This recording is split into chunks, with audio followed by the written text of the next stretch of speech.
Hey, as you probably already know, this is a motor from a Yamaha Warrior 350. And I wanted to show you how to get the rotor assembly, or flywheel, out of here without using the special tool. So let's get started. The first thing that you have to do is, you'll see there are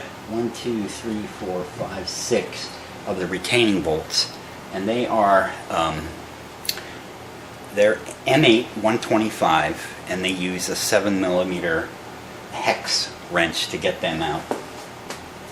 So so that's the first thing you do, is get them out, and then we're going to use the jacking technique to get these out. Okay, I wanted to get you zoomed in there a little bit so you can see better. So this is the rotor, and then right behind the rotor is what they call the starter one-way assembly. So the first thing you want to do is get the rotor aligned with those bolts, and then put one bolt, because of the magnetism, these huge magnets, it is a little tricky. So I'm better right-handed, so I got them in there. And obviously I've already taken this apart, and I do regret not putting the camera on when I popped this off, because it made that nice satisfying ding when it came off. So it's always a little bit of a surprise, but so when you put these screws in, you're going to crank them in, and it's going to press up against, actually it's going to go through the starter one-way assembly and press into the idler gear here in the back.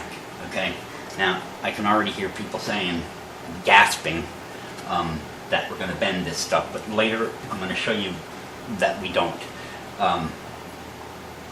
And as you crank on these, you do want to be careful. You want to get even pressure. You want to crank on this one a little, crank on that one, go back and forth. Yes, I know it's tedious, and if you can afford to get the tool or wait to get the tool, that's what I would recommend, but it can be done this way. So again, you'll pop these back and forth, and then this will eventually pop off, and then take the screws back out, so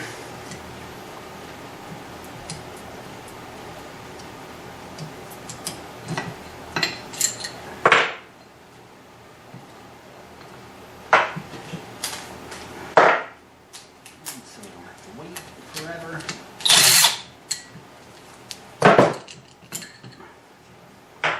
And then the rotor comes off. Now, I wanted to show you one of the reasons that a lot of people refer to this as the flywheel is because the timing marks are on it appropriately, because the timing is right behind this.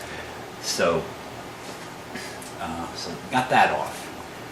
Now, this is that one-way assembly, and again, I had this off before with the bearing inside. Back here. There's a Woodruff key that goes right here. Hopefully you can see that.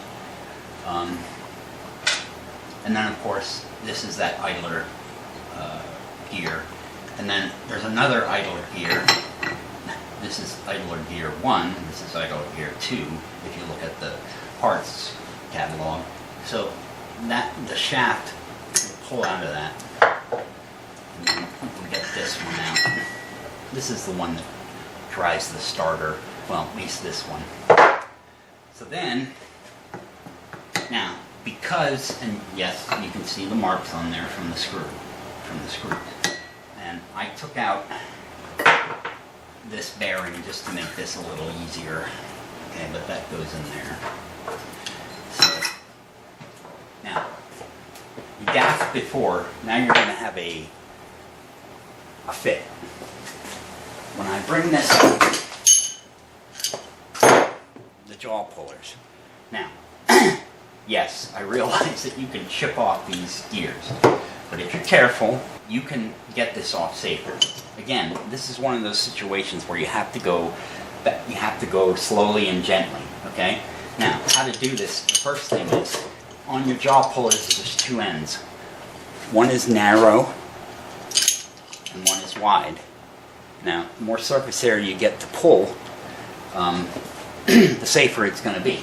So, now the second thing is, when this goes in here, you want to try and keep this edge from rolling down when you're pressing against it. So, and I've seen in situations like this, I've seen things get pressed in here and never come back out. So what I do is take a piece of steel, or actually just a fender washer like this, and get that centered in there, and that'll keep on the flats instead of driving it inside. So, and then of course, set it up. You can use the 3, I just used the 2.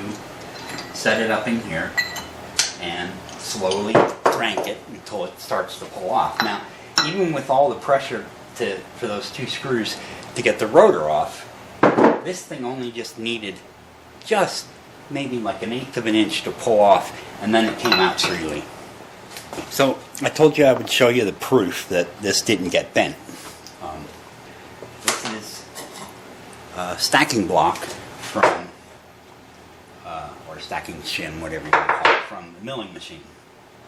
Pretty darn straight. It may not be a straight edge that you get from Starrett, but it's pretty darn straight.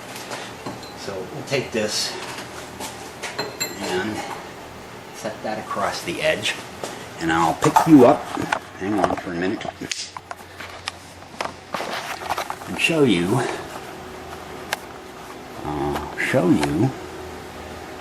that there are no gaps one side and the other. We'll get as close to the hub as we can. I feel like I'm operating a telescope and can't find the star.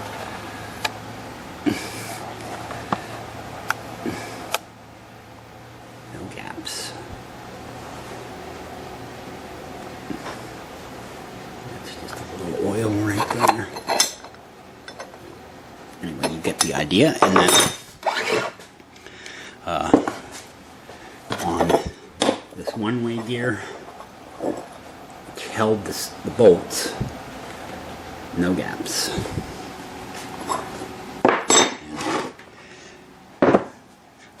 There's no way you're bending this, but I'm going to show you anyway.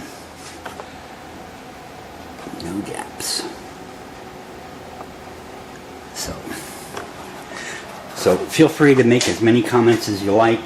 I know there's lots of reasons not to do this, but this is a pretty simple way of doing it without the tool. So please feel free to make comments, better ways to do this, other tools, even beat me up about doing this, and because I know it can be a terrible thing if it gets messed up. But like I said, I did want to make sure that nothing got bent here, so as long as you're careful, you should be alright. Thanks for watching.